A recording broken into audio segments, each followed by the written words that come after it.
Dorks and Forks is brought to you by His and Hers Couples Boutique, Kirkwood Highway, Wilmington.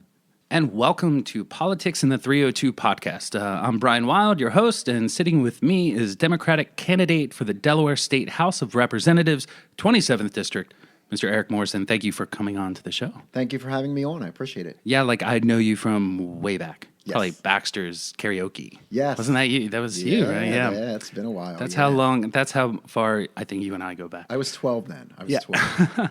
I think I was too. We were at least 21. Yes, that's true. We were both 21. Yes. So thanks for coming on. This is kind of a new show, and you're my first guest, so thank you so much. Why don't you go ahead and tell the listener a little bit about yourself, man? Perhaps your background, your upbringing. Sure. So, I have lived in Delaware my whole life. I grew up downstate in a little town called Bridgeville, which is not as little as when I grew up. I graduated from the UD Honors Program back in '96. I worked 6 years as an educator and 13 years in Medicaid and Medicare, and now I work in HR. Always been very active in my community for a lot of causes, volunteer and leadership roles, and in the past few years I've helped work on a lot of campaigns, leadership and volunteer roles for Democrats up and down the state, and also on a lot of legislative issues in Dover and educating people about issues. Yeah, I remember about 4 years ago you were a big Bernie guy. Yeah. Part of that whole, it's kind of what inspired your path. Right. It really is. It really is. And I know people have a lot of different opinions and views, about the presidential candidates and such. But, one thing that Bernie absolutely did was bring in a lot of people into the political process who are still in it today. And that's important, I think, for any candidate at any level to do. Yeah, I agree. I saw Bernie speak last time, his last campaign, at the Leah Core Center. Okay. And, the chance this is what democracy looks like is 100%. Right. It's every race, it's every creed, it's every sexuality. It's a people's party. Right. And a lot of people are like throwing the word socialist around and everything, but it's not that. It's just like a workers' rights party. It's a individual rights party. It's a movement of humans, right, not of a political system or a corporate system. Right. And I think it's really sad that the tag socialism kind of got attached to that. But anyway, I didn't mean to go on. No, that's okay. I'm sorry. So you call yourself a new voice for the 27th. How so? Well, so my six-term Democratic incumbent opponent, he's been in Six terms, Representative Jakes. He's going in, this is his 12th year. So he's been in for a while, and we have a lot of fundamental differences. Our district is very Democratic. We have twice as many registered Democrats as Republicans. We actually have a handful more independents than Republicans. So one thing that troubles me, and again, I know Earl, on a first-name basis, and I was a delegate to the 2016 State Party Convention with him. I've attended many meetings with him. Very nice guy. But I think it's fair to say he's pretty out of touch with his district and with the Democratic Party. As a few examples, in 2017, he voted against a woman's right to choose in Delaware if Roe versus Wade gets overturned. 2013, he voted against same-sex marriage. 2017, he refused to vote yes or no on a bill banning conversion therapy for Delaware's LGBT minors. He is against cannabis legalization. Wait, this guy's a Democrat? He is a Democrat, yes. He's very... No, he's not. He is. And he's also very pro-death penalty. A couple of years ago, he actually teamed up with some of the most conservative Republican legislators in the state to sponsor a bill to bring the death penalty back to Delaware. Holy smokes. So, again, we have some fundamental differences. We have knocked on almost 4,000 doors in the district so far. Yeah. And what we're hearing from Democrats is they want a representative who is pro-choice, who is pro-LGBT rights, who is for cannabis legalization, who's against the death penalty, all of those things. And that's you. That is me. That's true. That's Total true. pro-cannabis guy. Yes. Did you want some? I mean, no. The ironic thing is I don't smoke, but there's a lot of reasons, some of them, when you look back at the history of why cannabis was made illegal, it's completely racist. Absolutely. It's all rooted in racism. You had a lot of African Americans coming up from the South during the Jazz Age. And Mexicans as well. And They absolutely. the whole xenophobic Yes. vibe, And they didn't basically want them in the North. And they thought, well, how do we throw them in jail? How do we get rid of them? Make cannabis illegal. And that's where it all started. Yeah, and even I think DuPont and the paper manufacturers didn't want hemp around, so it was really an opportunity for a big corporation to push a racist, xenophobic mentality Right. that influenced generations to come. Yeah. And it's funny you bring up hemp because my opponent, Representative Jakes, a couple of years ago, there was a bill that would allow the cultivation of agricultural hemp here in Delaware. He was the only legislator, Republican or Democrat, in Dover to vote against it. The only one. Hemp. This guy is not a Democrat. Look, and hold on. Let me clear the air. Full disclosure, like I'm here as just a guy with a YouTube channel. I'm trying to stay objective. Everyone is welcome. Everyone has a platform. I love free speech. I understand that we all have different ideologies because based on our influence, our backgrounds, and whatever influenced us growing up, we've all seen the world differently. And I think we should all be able to hear each other's stories. Absolutely. Agree or disagree, but you don't have to hate each other over it. Absolutely. So that's my approach. That being said, this guy sounds like a total asshat. I mean, just to hold back Delaware, it's just to keep it, in the 80s or something. In this, I feel like moderate Democrats in Delaware are basically conservatives from 15 years ago. Yeah. It's troublesome, and I certainly, I wouldn't call Earl any names, and like I said, nice guy. Well, I will. No, I'm just kidding. I'm sorry. but and that's our campaign is completely issues focused. It's issues, and that's what we talk about at the doors. But for me, frankly, I just think he is so out of touch with our district. Our district has changed a lot too over the last 10, 12 years. We've had such an influx of people from surrounding states, young people, people of different ethnicities, people of different religions, and I don't think his views have really kept up with that, and it's troublesome to me, not just that he doesn't adhere to some of the most basic tenets of the party, but that he also doesn't talk about things or work on things like environmental protections. We have a lot of differences on education and public education funding. He's the head of the House Education Committee, but he's never worked a day in his life in education. And I worked 6 years full-time in it and many years part-time.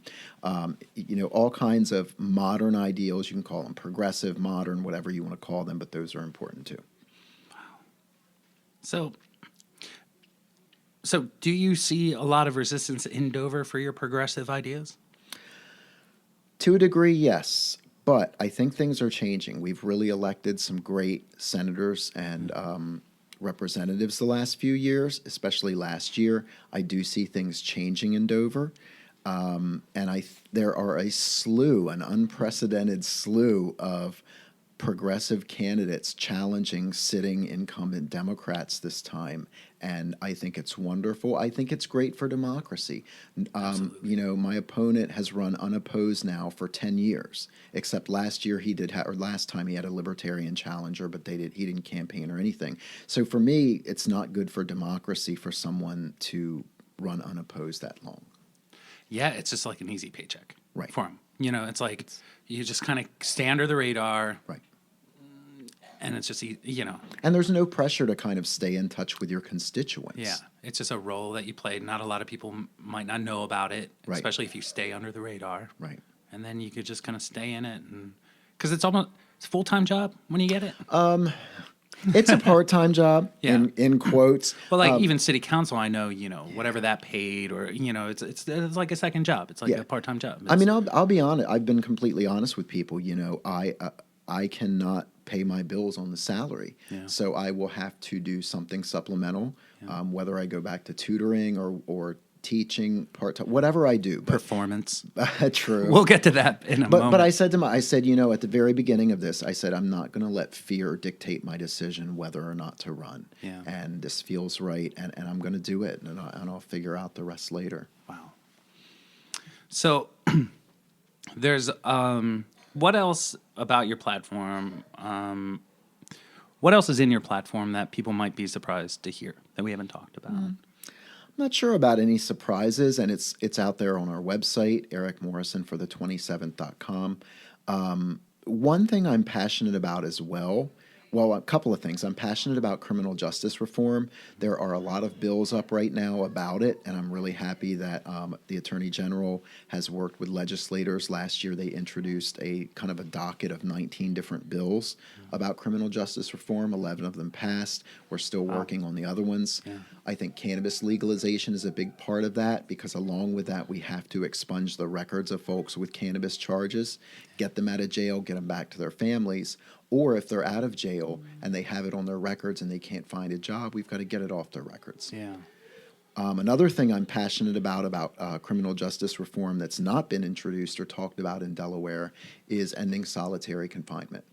Solitary confinement is a horrible practice. It damages inmates irreparably, so that once they get out, they have a much higher recidivism rate. And it also makes inmates and correctional officers much less safe. So we need to end that. Yeah. Criminal reform is something that, you know, you've kind of enlightened me to. And I mean, it's, you know, people have to fight for that. Yeah. I had a call actually last week with a lady in the district reached out and just wanted to tell me her story. And I have to say, in all honesty, I felt, and I don't use this word, you know, a lot, but I felt devastated by the end of the call. I could have just sat on my couch and cried, because she told me the story of her son and what he's been through in the Delaware criminal justice system. And he's paying such an incredibly high price for some very small things. And it's devastating, and we're devastating these lives and giving people records forever. And, you know, the charge stacking, where we charge them with all these different things so that they'll plead down. You know, such a small fraction of people in Delaware accused of crimes go to trial, and that's the way they want it. So they charge stack to scare you to death so that you plead down. Jeez. And you never even get a chance to try to prove your innocence. Jeez. The system, man. Yeah, it's kind of frightening. I'll say, you know, and your question, another thing I'm passionate about, especially as a former educator, is changing how we fund our public schools. We've got to get rid of the referendum system. It's a terrible way to fund schools. You end up with voters in the more affluent areas always voting yes on higher taxes because they can afford it. In the less affluent areas, you end up with a lot of times with voters voting no on the referendums because they just can't afford the taxes. So you have this endless cycle of good schools getting better and struggling schools struggling more. We also have to stop funneling so much of our money that should be going to public schools to charter schools. And my opponent disagrees on this, but we need to consolidate Delaware's school districts. We have 19 school districts. 2 of them have 1 school each. One of them has 2 schools. Several have 4. 11 out of the 19 have school districts in the single digits. Something that's not popular to talk about is how incredibly bloated school district administration is in Delaware. It's grown over 80% in the last 20 years.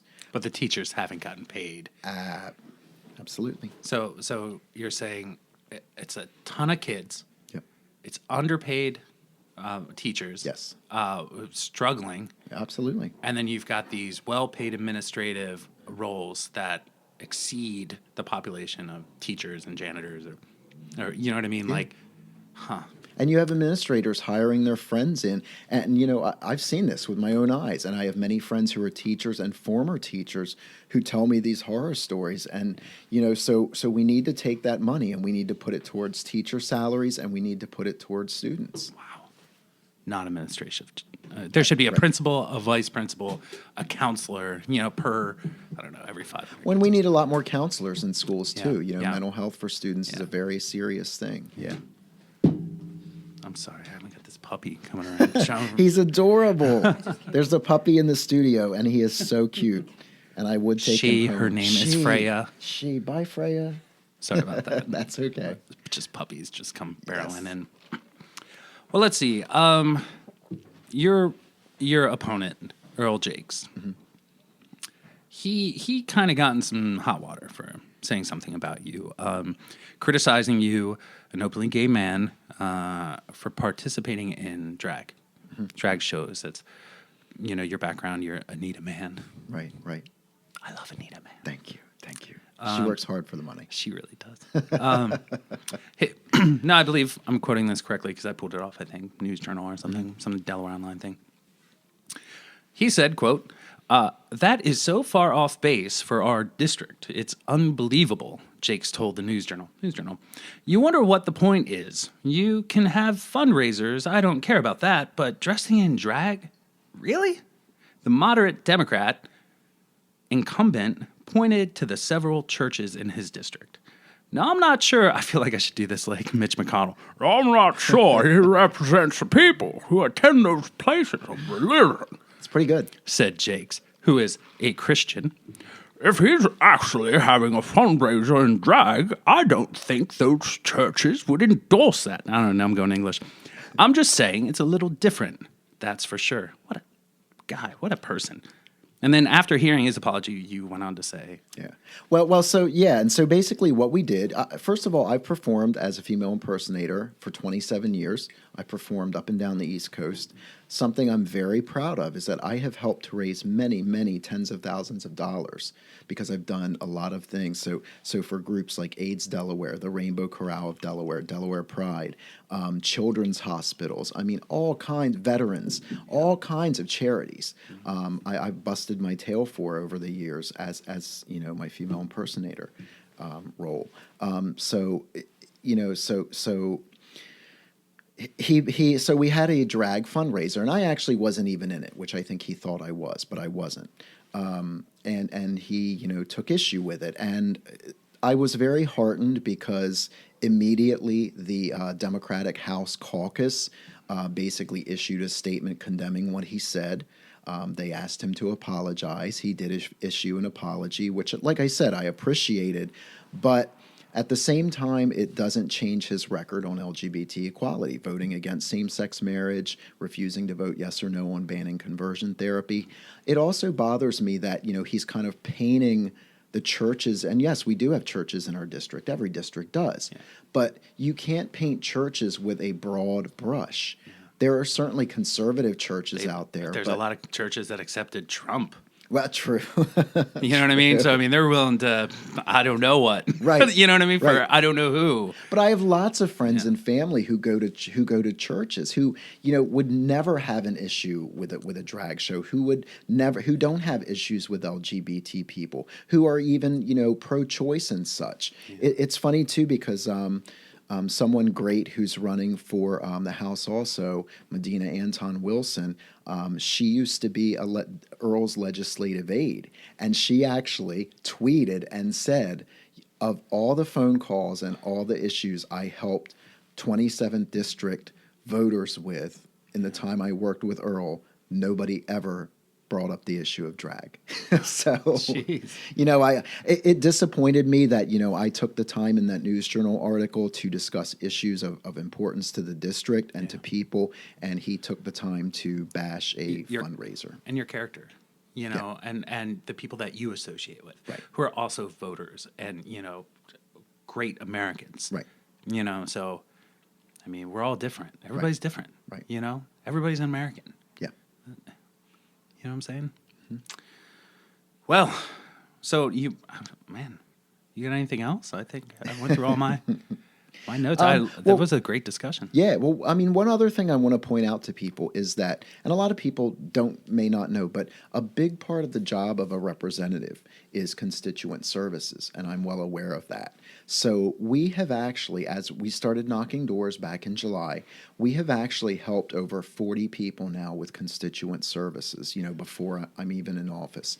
That can be things like filling in potholes, repaving roads. We got the sides of Denny Road filled in because they were crumbling. Nice. We've helped 2 families stay in their homes because they owed back taxes to the county. We got them on a payment plan and they kept their homes. Great. We've helped on expungements of records. We've helped clean out tax ditches. So all kinds of things. So that's an important part, and I want everybody in my district to know what I know that's an important part. Nice. And, I joke, I say, I've worked as a business analyst for many years and as a project manager. So, I can be a bulldog on that stuff. So you come to me with an issue, I will hound whoever I need to hound until it gets done for you. That's very cool. Yeah. So where could people find you? Where could they donate? All that stuff. So people can go to the web at ericmorrisonforthe27th.com, and that's EricMorrison, the number 4, THE27TH.com. People can find us on Facebook under Eric Morrison for State Representative. People can find us on Instagram and Twitter. And also, if people want to donate, that would be absolutely wonderful. We're running a true grassroots campaign. In 2019, we actually raised over $32,000. My opponent only raised $12,400, but 99.8% of our contributions came from individual people. Only 34.9% of his came from individual people. We're not taking money from corporate PACs, corporations, special business interests, the fossil fuel industry, none of it. We don't want their money. We're not taking it. Wow. So if people want to contribute, it means a lot, any amount. They can go to our website for that. They can do it via PayPal. They can send us a check, and we appreciate that.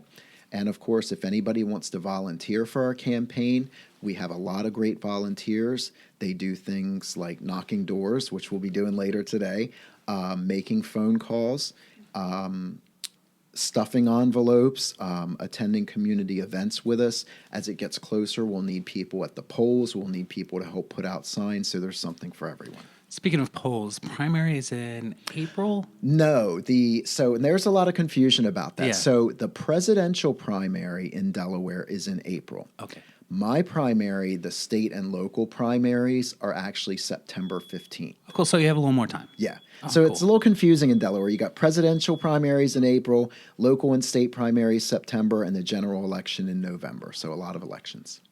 Very cool. Yeah. Well, thank you for being on our show. Thank you for We having really me. appreciate it. And if you liked, and if you have any other political friends, they want to do a podcast. Awesome. Tell them about me. Will do. We'll bring them in. We'll get their voice out there. Will do. And those listening at home, if you like what you heard, please consider, if you haven't already, clicking that subscribe button. Also, turn on notifications for all things weird and wonderful in Wilmington, Delaware. And hit that thumbs up button. YouTube does this weird thing with their algorithm. If you hit the thumbs up button, you get more views. It shares it more. So anyway, I'm your host, Brian Wild. Thanks again for tuning in. We'll see you soon.